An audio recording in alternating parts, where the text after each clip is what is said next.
महाभारत काल में युद्धभूमि कुरुक्षेत्र में जब अर्जुन ने अपने सगे संबंधियों को युद्ध भूमि में मरने मारने की स्थिति में अपने ही संबंधियों को देखा तो उन्हें मोह हो गया कि मैं अपने सगे संबंधियों का वध किस प्रकार करूंगा। तो उन्होंने भगवान श्री कृष्ण से बहुत सी पांडित्यपूर्ण बातों से उन्हें कहते हुए कि युद्ध नहीं करूंगा, ऐसा कहकर उन्होंने अपना गांडीव रख दिया। तब भगवान श्री कृष्ण ने अर्जुन से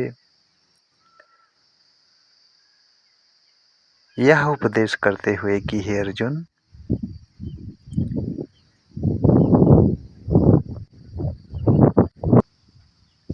तुझे इस असमय में यह मोह किस हेतु से प्राप्त हुआ, क्योंकि न तो यह श्रेष्ठ पुरुषों द्वारा आचरित है, न स्वर्ग को देने वाला है और न कीर्ति को करने वाला ही है। इसलिए हे अर्जुन, नपुंसकता को मत प्राप्त हो, तुझमें यह उचित नहीं जान पड़ता। हे परंतप, हृदय की तुच्छ दुर्बलता को त्याग कर युद्ध के लिए खड़ा हो जा। इस पर अर्जुन ने फिर कहा कि मैं अपने पितामह और द्रोणाचार्य के विरुद्ध लड़ूंगा। वे दोनों ही पूजनीय हैं, मैं किस प्रकार उनसे युद्ध करूं। बल्कि इनसे युद्ध न करके, इन्हें न मार के मैं भिक्षा का अन्न भी खाना कल्याणकारक समझता हूं। तो अर्जुन कह रहे हैं कि इसलिए कायरता रूप दोष से उपहत हुए स्वभाव वाला तथा धर्म के विषय में मोहित चित्त हुआ मैं आपसे पूछता हूँ कि जो साधन निश्चित कल्याणकारक हो वह मेरे लिए कहिए, क्योंकि मैं आपका शिष्य हूँ, इसलिए आपके शरण हुए मुझको शिक्षा दीजिए। तब अंतर्यामी श्री कृष्ण महाराज ने दोनों सेनाओं के बीच में शोक करते हुए उस अर्जुन को हंसते हुए से यह वचन बोले। श्री भगवान बोले कि हे अर्जुन, तू शोक न करने योग्य मनुष्यों के लिए शोक करता है और पंडितों के से वचनों को कहता है, परंतु जिनके प्राण चले गए हैं उनके लिए और जिनके प्राण नहीं गए हैं उनके लिए भी पंडित जन शोक नहीं करते।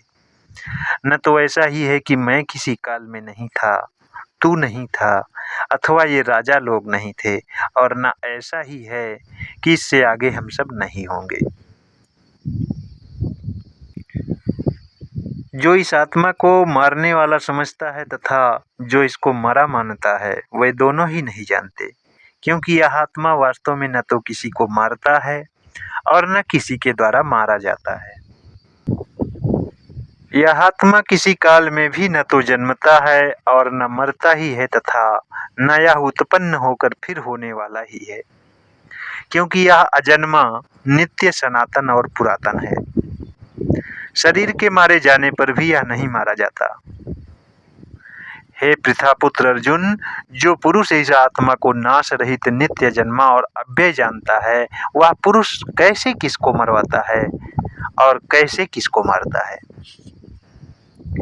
जैसे मनुष्य पुराने वस्त्रों को त्याग कर दूसरे नए वस्त्रों को ग्रहण करता है, वैसे ही जीवात्मा अपने शरीरों को त्याग कर, पुराने शरीरों को त्याग कर दूसरे नए शरीरों को प्राप्त होता है। इस आत्मा को शस्त्र नहीं काट सकते, इसको आग नहीं जला सकती, इसको जल नहीं गला सकता और वायु नहीं सुखा सकता, क्योंकि यह आत्मा अच्छेद्य, यह आत्मा अदाह्य, अक्लेद्य और निसंदेह अशोष्य है, तथा यह आत्मा नित्य, सर्वव्यापी, अचल, स्थिर रहने वाला और सनातन है। यह आत्मा अव्यक्त, यह आत्मा अचिंत्य और यह आत्मा विकार रहित कहा जाता है। इससे हे अर्जुन, इस आत्मा को उपयुक्त प्रकार से जानकर तू शोक करने को योग्य नहीं है, अर्थात तुझे शोक करना उचित नहीं है। किंतु यदि तू इस आत्मा को सदा जन्मने वाला तथा सदा मरने वाला मानता हो, तो भी हे महाबाहो, तू इस प्रकार शोक करने को योग्य नहीं है, क्योंकि इस मान्यता के अनुसार भी जन्मे हुए की मृत्यु निश्चित है और मरे हुए का जन्म निश्चित है। इससे भी इस बिना उपाय वाले विषय में तुझे शोक नहीं करना चाहिए। हे अर्जुन, संपूर्ण प्राणी जन्म से पहले अप्रकट थे और मरने के बाद भी अप्रकट हो जाने वाले हैं। केवल बीच में ही प्रकट हैं, फिर ऐसी स्थिति में क्या शोक करना। इसलिए जय पराजय, लाभ हानि और सुख दुख को समान समझकर उसके बाद युद्ध के लिए तैयार हो जा। इस प्रकार युद्ध करने से तू पाप को नहीं प्राप्त होगा। हे पार्थ, यह बुद्धि तेरे लिए ज्ञान योग के विषय में कही गई और अब तू इसको कर्म योग के विषय में सुन। जिस बुद्धि से युक्त हुआ तू कर्मों के बंधन को भली भांति त्याग देगा, कर्मों के बंधन को त्याग देगा, कर्म करता हुआ भी कर्मों के बंधन को त्याग देगा, अर्थात सर्वदा नष्ट कर डालेगा। इस कर्म योग में आरंभ का अर्थात बीज का नाश नहीं है और उल्टा फल रूप दोष भी नहीं है, बल्कि इस कर्म योग रूप धर्म का थोड़ा सा भी साधन, कर्म योग रूप धर्म का कर्म योग रूप धर्म का थोड़ा सा भी साधन जन्म मृत्यु रूप महान भय से रक्षा कर देता है। अर्थात शास्त्र विहित आचरण के अनुसार निष्काम भाव से संसार के कर्म में रत हुआ पुरुष भी निसंग होता हुआ कर्मों से लिप्त न होकर उन कर्मों के द्वारा सुख और दुख का हेतु नहीं बनता और मुक्त ही कहलाता है। यही शिक्षा भगवान आगे देंगे अर्जुन को अनेकों शास्त्र विधि और साधनों के द्वारा। अभी तो कह रहे हैं कि हे अर्जुन, जो भोगों में तन्मय हो रहे हैं, सांसारिक भोग पदार्थों में तन्मय हो रहे हैं, जो कर्म फल के प्रशंसक अर्थात कि ऐसी शास्त्र विधि करने से यह फल मिलेगा और उसी के प्रशंसक वेद वाक्यों में ही प्रीति रखते हैं, जिनकी बुद्धि में स्वर्ग ही परम प्राप्य वस्तु है अर्थात ऐश्वर्य सुख साधन आदि, और जो स्वर्ग से बढ़कर दूसरी कोई वस्तु ही नहीं है, ऐसा कहने वाले हैं वह अविवेकी जन अज्ञानी जन इस प्रकार की जिस पुष्पित अर्थात दिखाऊ शोभा युक्त वाणी को कहा करते हैं, जो कि जन्म रूप कर्म फल देने वाली एवं भोग तथा ऐश्वर्य की प्राप्ति के लिए नाना प्रकार की बहुत सी क्रियाओं का वर्णन करने वाली है। उस वाणी द्वारा जिनका चित्त हर लिया गया है, जो भोग और ऐश्वर्य में अत्यंत आसक्त हैं, उन पुरुषों की परमात्मा में निश्चयात्मिका बुद्धि नहीं होती। तत्वबोध से युक्त यथार्थ बुद्धि नहीं होती। इसलिए हे अर्जुन, वेद में उपर्युक्त प्रकार से तीनों गुणों के कार्य रूप समस्त भोगों एवं तीन गुण सतोगुण रजोगुण और तमोगुण सात्विक राजस और तामस है गुणों के कार्य रूप समस्त भोगों एवं उनके साधनों का प्रतिपादन करने वाले हैं वेद।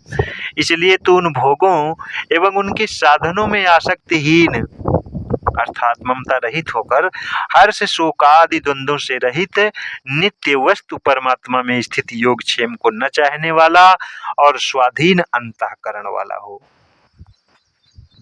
आत्मा के अंतःकरण वाला हो। हे धनंजय, तू आसक्ति को त्याग कर तथा सिद्धि और असिद्धि में समान बुद्धि वाला होकर योग में स्थित हुआ कर्तव्य कर्मों को कर। समत्व ही योग कहलाता है। समता से युक्त होकर कर्म कर, यही योग कहलाता है। इस समत्व रूप बुद्धि योग से सकाम कर्म अत्यंत ही निम्न श्रेणी का है।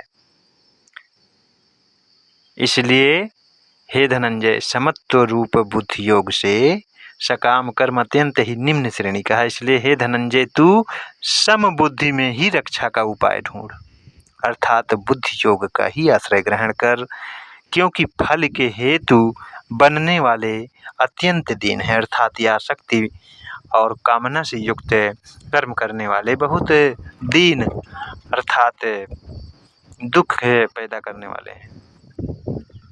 और समबुद्धि से युक्त ज्ञानी जन कर्मों से उत्पन्न होने वाले फल को त्याग कर आसक्ति रहित होकर निष्काम भाव से कर्म करते हुए जन्म रूप बंधन से मुक्त हो निर्विकार परम पद को प्राप्त हो जाते हैं। भांति भांति के वचनों को सुनने से विचलित हुई तेरी बुद्धि जब परमात्मा में अचल और स्थिर हो ठहर जाएगी, तब तू योग को प्राप्त हो जाएगा, अर्थात तेरा परमात्मा से नित्य संयोग हो जाएगा।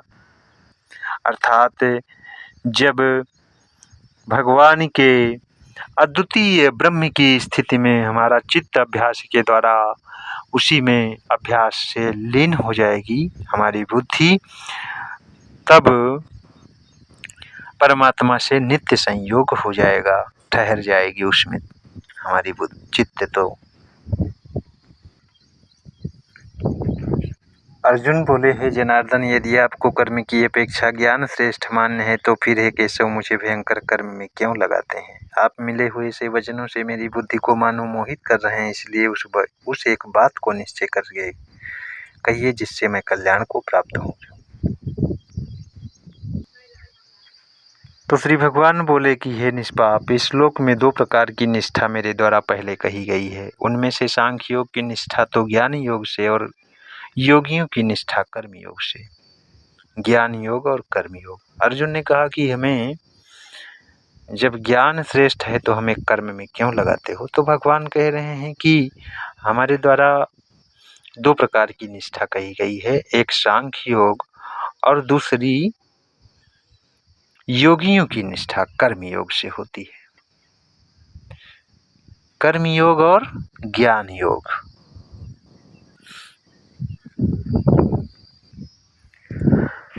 साधन की परिपक्व अवस्था अर्थात पराकाष्ठा का नाम निष्ठा है।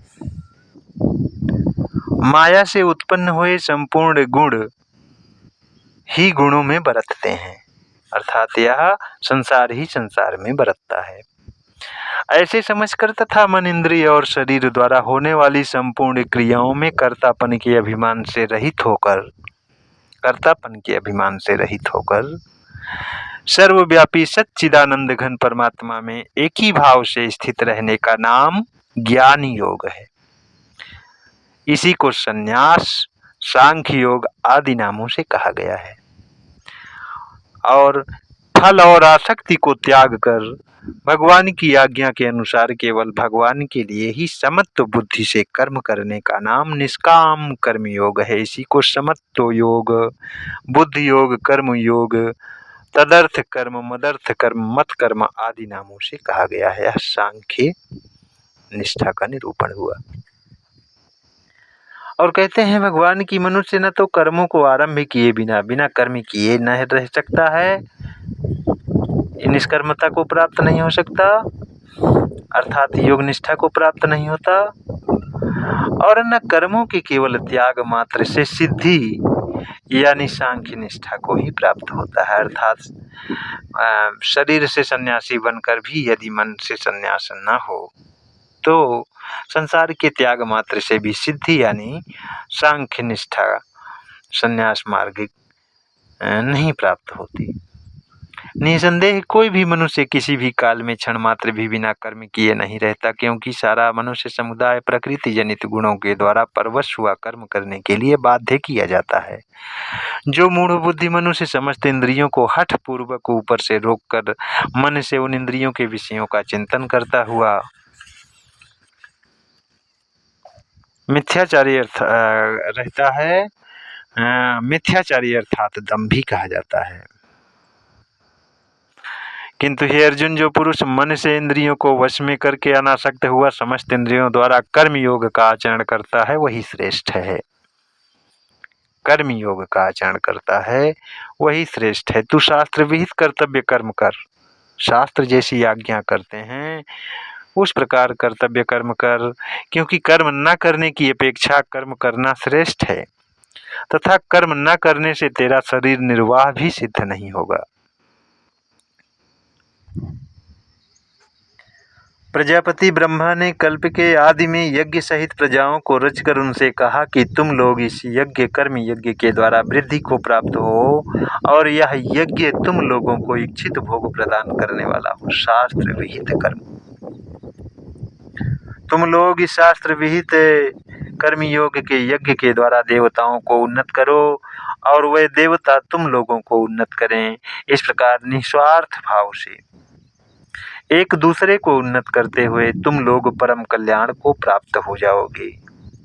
यज्ञ के द्वारा बढ़ाए हुए देवता तुम लोगों को बिना मांगे ही इच्छित भोग निश्चय ही देते रहेंगे। इस प्रकार उन देवताओं द्वारा दिए हुए भोगों को जो पुरुष उनको बिना दिए स्वयं भोगता है वह चोर है। यज्ञ से बचे हुए अन्न को खाने वाले श्रेष्ठ पुरुष सब पापों से मुक्त हो जाते हैं, और जो पापी लोग अपना शरीर पोषण करने के लिए ही अन्न पकाते हैं वे तो पाप को ही खाते हैं। संपूर्ण प्राणी अन्न से उत्पन्न होते हैं। अन्न की उत्पत्ति वृष्टि से होती है, वृष्टि यज्ञ से होती है, और यज्ञ विहित कर्मों से उत्पन्न होने वाला है। कर्म समुदाय को तू वेद से उत्पन्न और वेद को अविनाशी परमात्मा से उत्पन्न हुआ जान। इससे सिद्ध होता है कि सर्वव्यापी परम अक्षर परमात्मा सदा ही यज्ञ में, कर्तव्य कर्म रूपी यज्ञ में और भी शास्त्र विहित हवन आदि यज्ञ में प्रतिष्ठित है। हे पार्थ, जो पुरुष इस लोक में इस प्रकार परंपरा से प्रचलित सृष्टि चक्र के अनुकूल नहीं बरतता, नहीं चलता, अर्थात अपने कर्तव्य का पालन नहीं करता, वह इंद्रियों के द्वारा, शरीर के द्वारा भोगों में रमण करने वाला पापायु पुरुष व्यर्थ ही जीता है। परंतु जो मनुष्य आत्मा में ही रमण करने वाला और आत्मा में ही तृप्त तथा आत्मा में ही संतुष्ट हो, उसके लिए कोई कर्तव्य नहीं है। उस महापुरुष का इस विश्व में न तो कर्म करने से कोई प्रयोजन रहता है और न कर्मों के न करने से ही कोई प्रयोजन रहता है, अर्थात वह कर्म न चाहते हुए भी करता ही रहता है, तथा संपूर्ण प्राणियों में भी इसका किंचिन मात्र भी स्वार्थ का संबंध है, तथा संपूर्ण प्राणियों में भी ऐसे निष्काम भगवत भक्त का संसार के किसी भी प्राणी में किंचिन मात्र भी थोड़ा भी स्वार्थ का संबंध नहीं रहता। इसलिए तू भी उन्हीं की भांति निरंतर आसक्ति से रहित होकर सदा कर्तव्य कर्म को भली भांति करता रहे, क्योंकि आसक्ति से रहित होकर, कामनाओं से रहित होकर कर्म करता हुआ मनुष्य परमात्मा को प्राप्त हो जाता है। जनक आदि ज्ञानी जन भी आसक्ति रहित कर्म द्वारा ही परम सिद्धि को प्राप्त हुए थे। इसलिए तथा लोक संग्रह को देखते हुए भी तू कर्म करने के ही योग्य है, अर्थात तुझे कर्म करना ही उचित है। श्रेष्ठ पुरुष जो जो आचरण करता है अन्य पुरुष भी वैसा ही आचरण करते हैं। वह जो कुछ प्रमाण कर देता है समस्त मनुष्य समुदाय उसी के अनुसार बरतने लग जाता है। हे अर्जुन, मुझे इन तीनों लोकों में न तो कुछ कर्तव्य है और न कोई भी प्राप्त करने योग्य वस्तु अप्राप्त है, तो भी मैं कर्म में ही बरतता हूँ। भगवान भी कर्म करते हैं, क्योंकि हे पार्थ, यदि कदाचित मैं सावधान होकर कर्मों में न बरतूं तो बड़ी हानि हो जाए, क्योंकि मनुष्य सब प्रकार से मेरे ही मार्ग का अनुसरण करते हैं। इसलिए यदि मैं कर्म न करूं तो ये सब मनुष्य नष्ट भ्रष्ट हो जाएं और मैं संकरता का करने वाला हूं तथा इस समस्त प्रजा को नष्ट करने वाला बनूं। हरि ओम तत्सत। नमो नारायण। हे भारत, कर्म में आसक्त हुए अज्ञानी जन जिस प्रकार कर्म करते हैं, आसक्ति रहित विद्वान भी लोक संग्रह करना चाहता हुआ, विद्वान भी लोक संग्रह करना चाहता हुआ अज्ञानी की ही भांति उसी प्रकार कर्म करे, परंतु वह अनासक्त और ज्ञानी हो, ममता रहित हो, उसके अंदर आसक्ति और मोह का अज्ञान न हो, परमात्मा तत्व के बोध में युक्त होते हुए निसंग भाव से संसारिक के कर्मों को करे, इसी में उसका कल्याण है। परमात्मा के स्वरूप में अटल स्थित हुए ज्ञानी पुरुष को चाहिए कि वह शास्त्र विहित कर्मों में आसक्ति वाले अज्ञानियों की बुद्धि में भ्रम अर्थात कर्मों में अश्रद्धा उत्पन्न न करे, किंतु स्वयं शास्त्र विहित समस्त कर्म भली भांति करता हुआ उनसे भी वैसे ही करवावे, अज्ञानियों से भी शास्त्र की आज्ञा के अनुसार कर्म करवावे, परंतु जबरदस्ती उनसे भी न करे, नहीं तो दुष्परिणाम आता है। राम। क्योंकि प्रकृति के गुणों से अत्यंत मोहित हुए अज्ञानी मनुष्य गुणों में और कर्मों में आसक्त रहते हैं और उन पूर्णतया न समझने वाले मंद बुद्धि अज्ञानियों को पूर्णतया जानने वाला ज्ञानी विचलित न करे, उनसे सावधानी पूर्वक, सरलता पूर्वक, प्रेम पूर्वक और उन्हें सतमार्ग पर लगावे और शास्त्र विहित आचरण करवावे, धर्म का उपदेश करे और उनका कल्याण करे। हरि ओम तत्सत। नमो नारायण।